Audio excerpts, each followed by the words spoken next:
Thanks for spending time with me today. This video is the story of why policy for the people, by the people, is not just a reflection of social work values, but it is the epitome, really, of religious social teaching. So I wanted to explore this intersection of faith, social work, policy, and various religious teachings about humanity and our responsibilities to care for one another in a global society. So, when I think I was about 16 or 17, I went to San Lucas Toliman, Guatemala, with my high school, Cretan Durham Hall in St. Paul. And that trip really inspired me to become fluent in Spanish and choose social work as a profession. I had the great honor of spending time with Father Greg Schaffer, who was the priest at the mission there for decades throughout their civil war. And he had worked with the people and the Guatemalan government to essentially get land and redistribute it to the people of San Lucas Toliman, really to encourage their desire to be independent, have their own homes, places to grow food.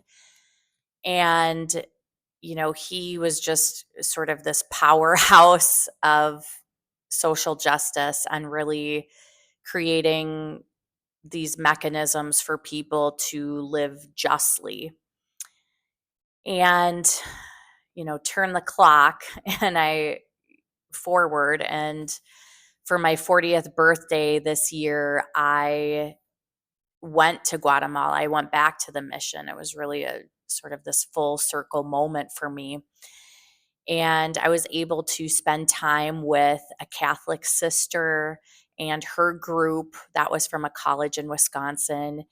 My husband and I were able to spend a lot of time with a local pastor who leads a congregation here in the Twin Cities area and a parishioner who both knew Father Greg quite well. So I interviewed all of them about the mission, their faith journey, in terms of what brought them here and this intersection of faith and engaging in this very human type of work.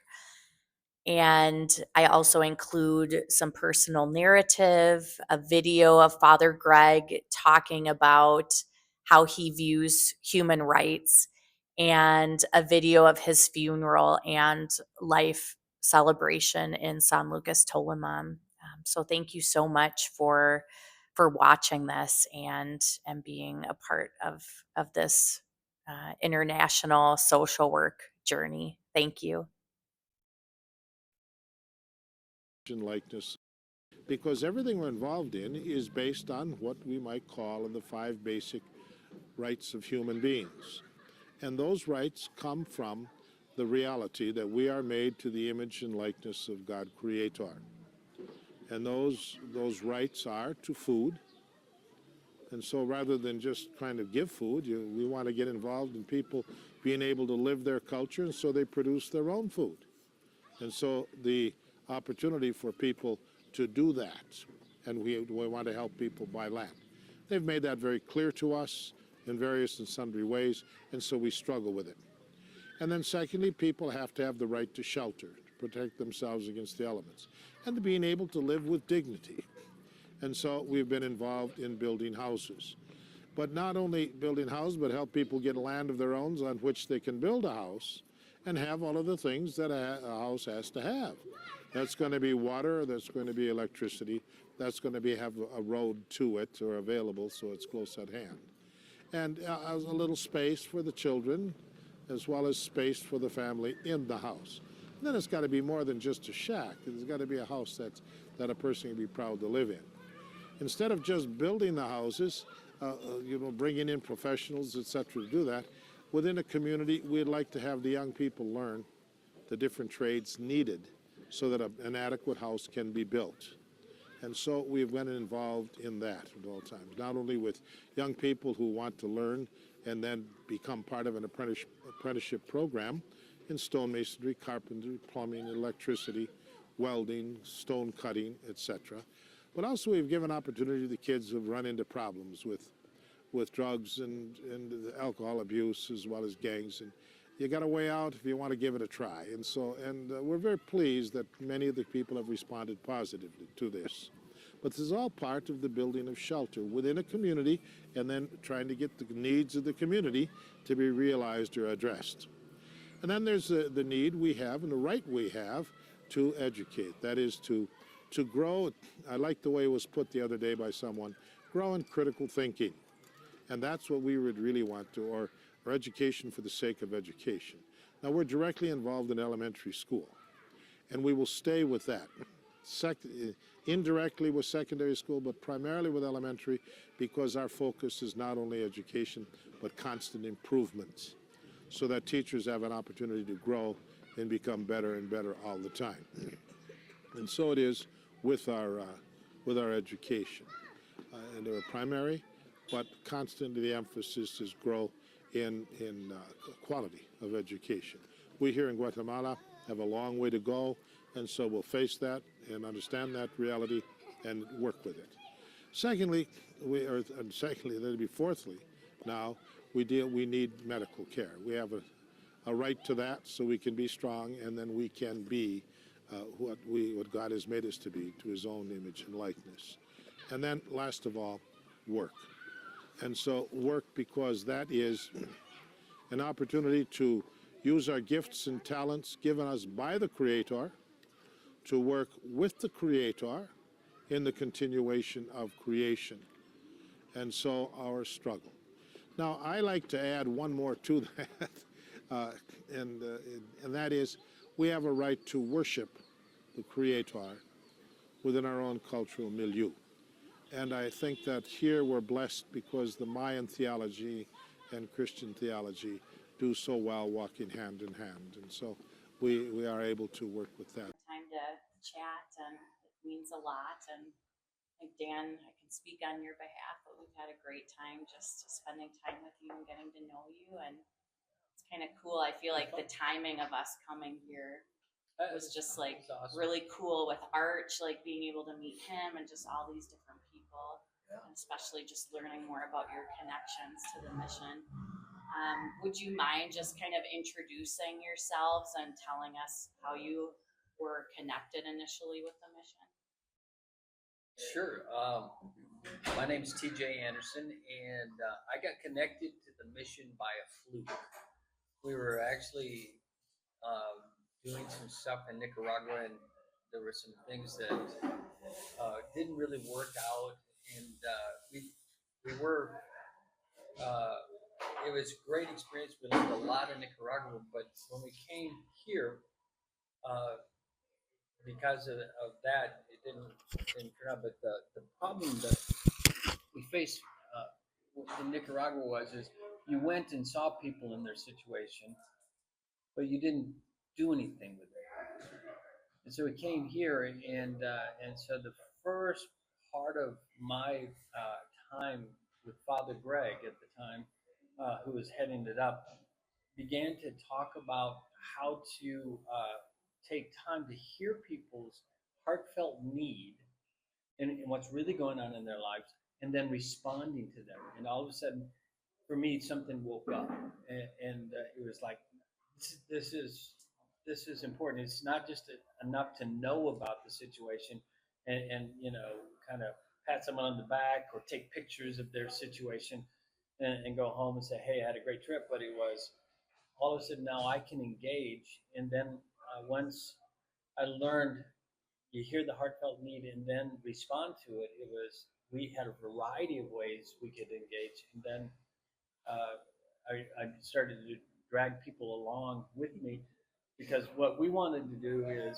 help as many people we could get to come down here, not because there's something magical here, but because it is actually a place that in the midst of great poverty, began to say, what we're going to do is we're going to walk alongside people and in their situation and help make it better, but only in the way that is helpful, not in the way we think it can be a way to fix their situation, but to walk alongside so we honor who they are, their heritage, their background, their personality, all of those things. And for me, it was, man, I just woke up. And my whole inside woke up to see all of a sudden I just can't be a friendly person to listen to their problem. I can actually hear and respond, and then really encourage to then how do I meet their heartfelt need. So you really felt like you had this awakening and felt like there were other avenues and more things that you could be doing, but it was important to you to always make sure that you were in solidarity, that you weren't trying to come in and Right. that you were joining, as you said, joining alongside the community and figuring out how you could be most helpful. And one of those ways for us is we partnered with the mission here to sponsor a family. And so we sponsored a number of kids and walked with them for 20 years as they went not only to school, got medical care, but we're in contact even today, back and forth. And really, how do we just be that way? And so the thing is, we then continue to sponsor them on into college. And so the thing is that they decided they wanted to go, and we said, well, we're going to keep walking with you. And so it changed our life. Sure, I'm sure. I mean, it's been years. This has been a huge part of your life, and yeah, it's been great. So, well, thank you for that. And Joe, it'd be great to introduce yourself and hear a little bit about kind of how you first got connected to the mission. Joe Poloni from Minneapolis, St. Paul. Through church, we first trip down, we brought high school age, the youth group. Great age for them to experience the culture and this immersion into the culture. The mission here made it very easy for them, regardless of their skill set, to be on a construction site or to go, if they spoke Spanish, go to the clinic or the hospital that day to help interpret and intake the patients that were coming in that day. Or if it was the coffee project, they could do that. The reforestation project, they could do that. And so the mission had a lot of different avenues for folks to help, regardless of their skill sets or their age or what have you.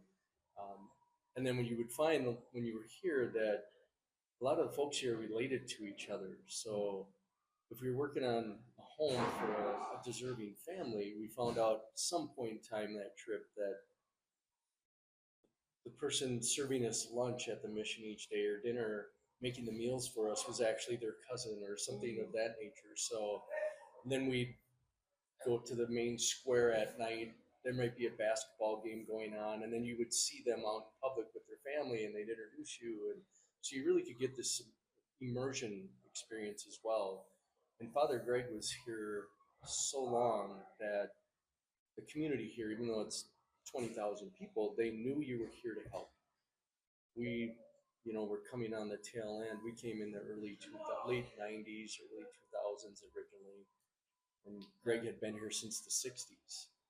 So they really welcomed you. When you'd walk down the street in the morning, they would sing Buenos Dias to you, really sweet. I can go to a coffee shop in the States and no one says anything to me for months. But here, I can't get from here to 3 blocks away to get breakfast without, out of the 40 people I passed, 35 of them said good morning to me, just because they knew I was here to help.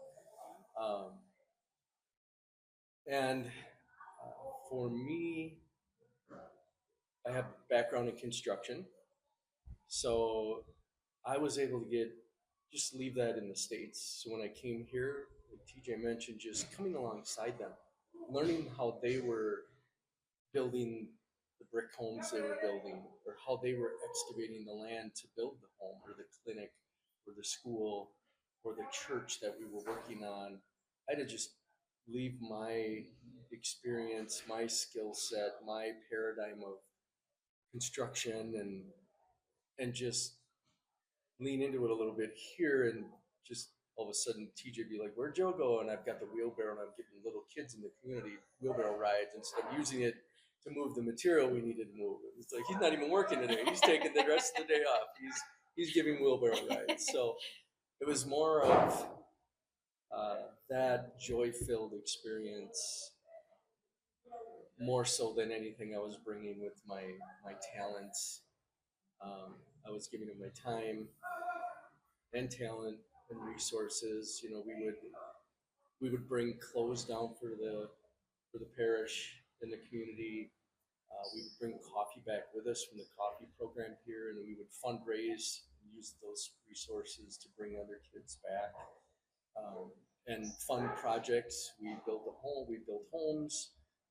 We came up with fundraising to build safe cooking stoves that vented out the smoke out of their homes to help with their health and some of the things they were afflicted with, and just learn what was impactful here, and just got a lot of joy and contentment out of that. The things I don't find in the States as a young man buying a new car, you know, I always needed a nicer car the next time, and by the time I had the nicer car, I needed another nicer car to. I was chasing that contentment and joy and gratification in life, and that wasn't it. When I came here, it was a transforming of kind of between here, really. Like, what was bringing me joy? What was bringing me passion and so forth? So that's what I found here as well, and just making an impact in the world outside of my own personal experience in life. Yeah, it was a great way where, you know, your faith in Jesus, and how you know, understood and lived that out, and then your ability to look at what are the social issues, and so the merging of really helping people in poverty with their social issues, and the sense of how do we look at all of those needs, from, you know, education to health to you know, even abuse, and walking alongside this. And so it was a merging of all of that that really, for me, was so powerful. You didn't have to keep them in compartments. And so to look at it holistically was very rewarding and really very effective. Mm-hmm. I'm glad that you know, are talking about how your faith has really been a part of this journey and really impacted that. Because, you know, a lot of our students, faith is integrated into this. Yeah. Faith is at the core of what they're doing, why they feel they've been called, Mm-hmm. and looking ahead to the future, what motivates them. And so we can't really talk about this without talking about your spirituality, your faith, your calling. And that's why, you know, a community like this, where we can talk about that, and especially in terms of the social work profession, where there are a lot of parallels with you know, Jesus and his journey, and looking at the parallel process of joining people. So thank you so much for that. Is there, just curious, I know you mentioned Father Greg, is there like a short kind of story, something that you remember that really makes you think of Father Greg or smile? I know you guys both knew him, and The most fun was watching Father Greg with children. And one of his favorite masses that he would do was with the school.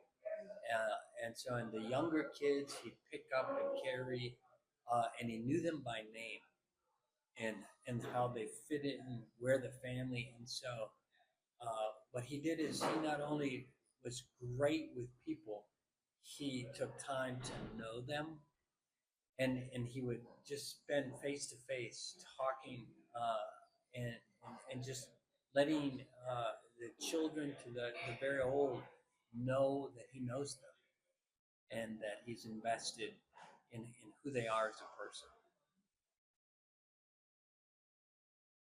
And that parallels my experience. I mean, I was a 16-year-old girl, didn't feel like I was anybody really at that point. I was feeling like, who am I? Come down here, and Father Greg is happy to talk to me. He's happy to listen to my questions, my fears, my do I want to be a social worker? Yeah.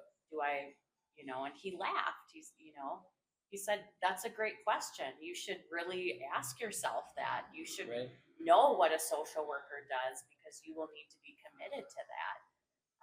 So yeah, I just, I I remember they told me like, okay, anybody who plays, think of cribbage, backgammon, all these games that he loved playing, like if anyone wants to go play with him. And I'm like, I don't know how to play any of those games. And I'm like, but I really want to talk to him. Like, I feel like I want to really, something is calling me to like talk to him.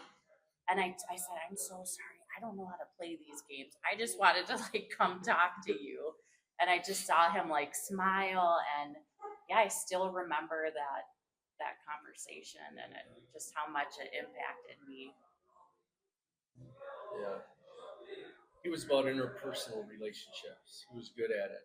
He sought it out.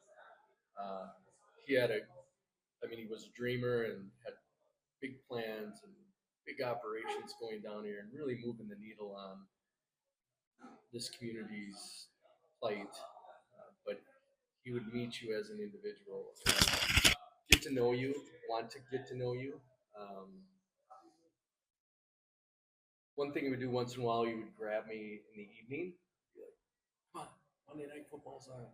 And it would just be me and him watching Monday Night Football, and it was broadcast in Telemundo, which is Spanish from Mexico, but it was U.S. teams. It was the NFL Monday Night Football. But then he would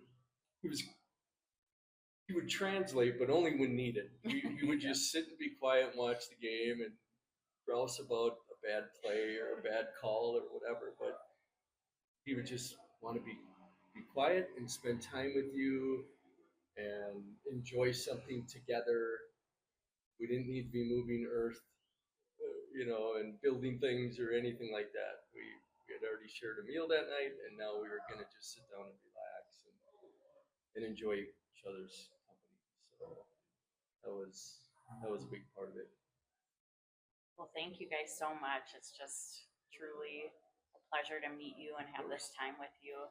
As we close, is there any advice, tip, thought that maybe you would like to give the younger generation, such as my students who are considering a profession, a helping profession, where they may be doing things like this, maybe not here in Guatemala, but maybe in their own communities in the Twin Cities? What would be something that you would share with them? Yeah, for me, the greatest joy I've ever experienced when I thought I was coming to a mission field like this to give of myself. This place gave back 100-fold of what I thought I could bring here, and so it's coming initially for me as an experience, right? But in life in general, these experiences have been the greatest. I've gotten so much back from doing these types of things than the fraction of what I gave, whether it was my time, talent, resources. I just got so much more back, so much more personal growth, so much more just looking at the world through different spectacles after my growth. And truth be told, from a spiritual perspective as well. Um, my family, when we started coming here, it was just after the Civil War, so it wasn't always safe. They were worried about my my time here, and they said, why do you have to go? And it's like, that's where Jesus is going to be. He's going to meet me in that place. I don't know what he's got in store for me. I just know he's going to be there. He's going to be faithful to that, and he's going to bless it. And I'm going to receive way more than anything I could ever give in return. And so that's been it. Just in general, what I've gotten back way more than anything I could have given. Nice. For me, I think it goes this way. What you're set off to do in social work is a calling from God. It's about doing something bigger beyond yourself. And there's a whole lot of people, a whole lot of organizations that will try to steal your passion. You can't let them do it. This is bigger than anything else. So stay true to the fact that this is a passion that God gave you. No one can take it from you. So don't let anybody steal it. And know God's going to use you to change lives. That's what it's all about. And that's the exciting part about being alive, is that we're here for a purpose. Don't let anybody steal that purpose for you. Thank Amen. you guys so much. I'm just feeling very emotional just talking about this, because that's exactly how I feel. And I mean, you guys, I feel like, should have your own YouTube channels. You should have podcasts. You would maybe compete with Joe Rogan. Yeah, I mean, you guys are like, I feel like you also have a calling to like do this, because I mean, I'm just thinking a lot about what you said, and it's very impactful, and it is a journey, as you ended, that where I was nodding my head, yes, yes, yes, where I had every job as a social worker. I've been told when I've been trying to fight for people and doing the right thing, well, Jessica, we don't do things like that here. You need to be more flexible. That's one of our missions. When this family from North Minneapolis has different visiting hours than this family from Woodbury, and nobody's talking about that. Well, we need to talk about that. We need to, so yes, that, be that champion, be that voice, and know that comes internally, that's not an external force. As you said, that's an internal force. So thank you guys so much. Just really appreciate your time. Welcome. Oh, absolutely.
Joy to meet you on our first day here, and just really made me feel like I am at the right place at the right time, meeting you and just being in community here with all of these other great people, including your students. Yeah, And exciting, isn't it? what a Yeah. pleasure to meet you.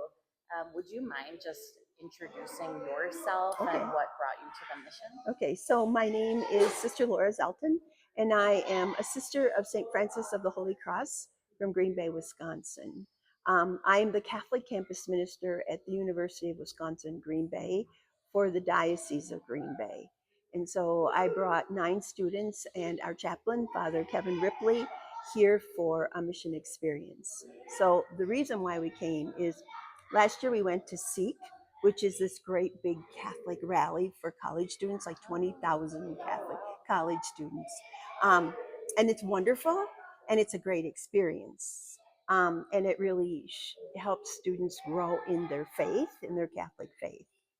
But we went 2 years in a row and they said it's kind of expensive. And so they said, Sister, can we do something else the second year, a year, so every other year? And so I said, well, let's do a mission trip. And my friend Mary, who's with us, was here last year. And so we decided to come to Guatemala. So That's that easy. Tell us a little bit about your experience so far, what you've been doing with your students and what you've noticed has really made an impact on them. So I think the important thing when we talk about a mission trip, I feel the important thing is it's not that I'm going to mission, that I am going to save, that I'm going to be the person that's going to make the change in their world. I think it's more important for the students to realize, what gifts do I bring and what gifts will I receive? So the motto that we work off of is that everybody who comes through our door has something to give us, and we have something to give in return. So I think, as we came here with that attitude, then, we were involved in, today we dug a trench, and, it was like 80 degrees and hot and sticky and sandy, and, really had to work as a team because we were breaking concrete and pulling up rocks and, working as a team. So I think that's the first important piece, is the team effort. And then to look at the programs, and that all of the programs, whether it's the Women's Center, whether it's health, whether it's the school, whether it's the charity program, right, whether it's the medicinal medicines, all of the programs touch some aspect of the Guatemalan life in order to better their life so that they can make a difference in their own community. And this maybe is answering partly this question, but in terms of Catholic social teaching, how do you see that fitting in with what you're doing? So there are 7 elements of Catholic social teaching, and I probably won't be able to do all of them, but I can do most of them. So the first one is human dignity. What does this mission of San Lucas do for each person, whether it's us volunteers coming down or the Guatemalans themselves? The first thing it teaches us is that you have dignity, you have respect, you are a child of God, right? And then the preferential option for the poor. Are we not called, right, to work for and with our brothers and sisters who live in dire poverty? I mean, this is extreme poverty compared to what we live in the United States. And then in solidarity, how can we continue to work with and for them? How can we continue to contribute to this mission so that this work continues? I mean, Father Gregorio, I mean, English, Spanish, was here, 30 years ago, and the mission is still going. How do we, and it's being run now by Guatemalans, standing in solidarity with them so they can continue their mission. What they're doing for the environment. So, Pope Francis in Laudato Si, Care for All Creation, they continue to build sustainability. The programs they have are sustainable. I just think about the wood stoves that they build for their homes. It's hard to believe that people would have an open campfire on their dirt floor in their wood house in order to cook food and warmth. And then the real cause is not the fire, burning down your house. It's tuberculosis, because you're always breathing in wood. And so, and then what does that do for the environment? And so I think, that whole piece, the right to work, the right to have a house, the right to have food, the right to an education. All of that is Catholic social teaching. And this mission is centered on every one of those, every one of those. I think when for my own students coming back from the mission trip, my hope for them is that they can look back on this experience and say, because of a relationship that I've had with the people of San Lucas, I am a better person because I can understand the dire straits of my brothers and sisters who live in poverty. Not my poor brothers and sisters. They're not poor brothers and sisters. They're brothers and sisters who are affected by poverty. And then even to look at our own governmental structures. We have the right to vote, right? We have the right to a voice. How do I continue to be a voice not only for the United States of America, but how can I be a voice for the world? How can I be a voice for my brothers and sisters who continue to live in, and I even hate to use the term developing countries, because are they really developing? But underdeveloped countries. How can I be a voice for them? And as you're talking, I'm thinking about the social work profession, those values, the mission, everything that you're talking about. There's so many parallels between that and between, the empowerment aspect. Right. We're not here to help, we're here to join. Mm-hmm. And that, it really is the social work profession. There's so many similarities with that. And the social work profession, even in the United States right now, where are you most needed? You're most needed in our rural schools, right? I mean, I think of Appalachia. I think of the rural Mississippi area. I think of the poverty pockets of the United States, and how social workers, my niece was in business, and she graduated from the University of Wisconsin Eau Claire, and she was in business, and she got this great job with Otis Elevators, and so she was Spanish and business, and she got this great job working with their Puerto Rican department. And 6 months she came home and said to her mom, I don't want to be in business anymore. And she had a great job. And her mom said, well, what do you want to do? She said, I want to be a Spanish teacher. And my sister looked at her, and I'm not proud of my sister. Looked at her and said, but you're going to be poor for the rest of your life. And she said, but Mom, I'm going to be happy. And so I look at social work as my niece Allie wanting to be a teacher. You'll be happy. You'll be happy. I'm not going to say happy helping others, like you said, but empowering others to use their gifts and talents. Empowering our social society to recognize and respect the rights of all of our brothers and sisters. That's how I see social work. Welcoming refugees, helping the migrants, helping children who come from single families, helping children who can't handle the social life of school, working in hospitals, like you said, in emergency wards, when families come in with a real crisis situation.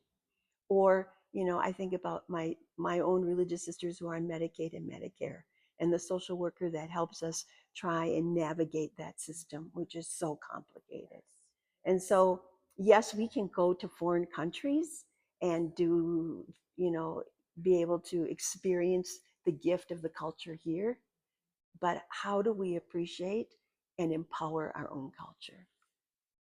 And as a social worker, you have the perfect job to do that. Absolutely. Gosh, well, sister, thank you so much. Just being in your presence and talking with you, I mean, this is truly, I can feel that this is your calling, and I can feel the passion and the knowledge and expertise that you I'm old. carry. I'm old. Wow, I'm just like, oh my goodness, you need your own YouTube channel. Oh my goodness. No. She needs a YouTube channel. You need a podcast. You are such a great and gifted speaker, Oh, and thank I you. just really I don't feel that way, appreciate but thank you. that. Thank you so much. Yeah, this Mhm. is going to be incredible, and Mhm. just Well, I want to stay connected, yeah. so I will give I you was my just gonna email say I address. would Yep. absolutely love that, and I can send you a link to the video when That I would be have it great. up. Yeah, And yeah, yeah, yeah, just having yeah. these teaching tools for students Oh, it's is so important. So we did yeah. for Advent too. What we did is every week for Advent, I did the introduction, the theology part, and then our students did a reflection on the Advent, on that gospel of of Oh, that wow. week. Yeah, yeah. That's great. Gosh. Yeah. Well, thank you You bet. again so Yeah, much. thank you. And Appreciate it. blessings to you and your students. Oh, thank Yeah. you. That's wonderful. Muchas gracias por hablar conmigo y puede decir un poquito de usted y de su trabajo en la misión. Muchas gracias por la visita. Mucho gusto. Mi nombre es Verónica y trabajo en el programa de construcción. Nosotros trabajamos diferentes tipos de proyectos. Tenemos los proyectos de vivienda. Tenemos 3 tipos de vivienda. Casas de bloc, casas mixtas, mitad bloc, mitad madera, y tenemos casas de madera. Estos proyectos están dirigidos para familias de escasos recursos. También tenemos proyectos comunitarios donde construimos salones comunitarios prefabricados donados por la compañía Strickland. Estos salones son utilizados para escuelas, centros de salud o salones comunitarios. En los últimos años hemos trabajado en proyectos comunitarios de agua potable. Actualmente se está trabajando en 2 comunidades. Se trabaja construcción de tanques nuevos para captación de agua, mejora en la captación de las fuentes de agua como nacimientos, también reparación o instalación de tubería de agua. También trabajamos escrituración de tierras. Muchos años atrás nuestro fundador donó a diferentes comunidades, donó tierras, pero lamentablemente no se contaban con los recursos necesarios para darle un título de tierras a todas las familias. Actualmente el programa de construcción está trabajando los títulos de tierra. Muchas gracias. Muchas gracias. Usted es un experto. Muchas gracias y gracias por la visita hoy. Muchas gracias. Thank you. Gracias. Thanks for your. I came here, I think about 23 years ago during a trip through my high school, Cretan Durham Hall. I was a senior, and during our trip we came here, had the pleasure and honor of meeting with Monsignor Greg and the team and staff down here at the mission, and it was truly a life-changing event for me, having the opportunity to learn the culture and traditions of los Maya, y fue un evento que cambió mi vida, y entonces mi espíritu está muy lleno de amor y mi corazón está muy lleno. I can't thank the mission enough. I can't thank the town of San Lucas enough. That journey really inspired me to become a social worker and to learn the Spanish language. And I was able to do that through my studies at the university. So really just a life-changing experience for me. And we will return. Nos vemos en el futuro. Muchísimas gracias.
ella brilla sin cesar. Por eso Dios bendice hoy a tu siervo, Señor Gregorio Shea, tu ministro, bendícelo Dios. Por eso Dios bendice hoy a tu siervo, Señor Gregorio Shea, tu ministro, bendícelo Dios. En nombre de Dios has venido con un mensaje de paz y de amor, enseñándole a todos tus fieles el mandamiento del amor de Dios. El amor para ti es acción y ni una simple devoción, porque miras en cada hermano la imagen viva de Jesús. Por eso Dios bendice hoy a tu siervo, Señor Gregorio Shea, tu ministro, bendícelo Dios. Por eso Dios bendice hoy a tu siervo, Señor Gregorio Shea, tu ministro, bendícelo Dios. Amigo, eres del humilde, del sencillo y del pobre también. Amigo de todos los hombres, sin importar credo ni color. Los niños esperan con ansia el saludo de paz sin igual, siguiendo las huellas de Cristo. Dejad los niños venirse a mí. Por eso Dios bendice hoy a tu siervo, Señor Gregorio Shea, tu ministro, bendícelo Dios. Por eso Dios bendice hoy a tu siervo, Señor Gregorio Shea, tu ministro, bendícelo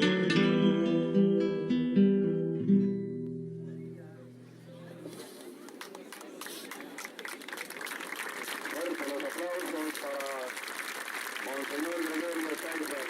Más fuerte, más fuerte. No nos cansamos de aplaudirle a Monseñor Gregorio. Gracias, Monseñor Gregorio, por todo lo bueno que hizo por San Lucas Toliman.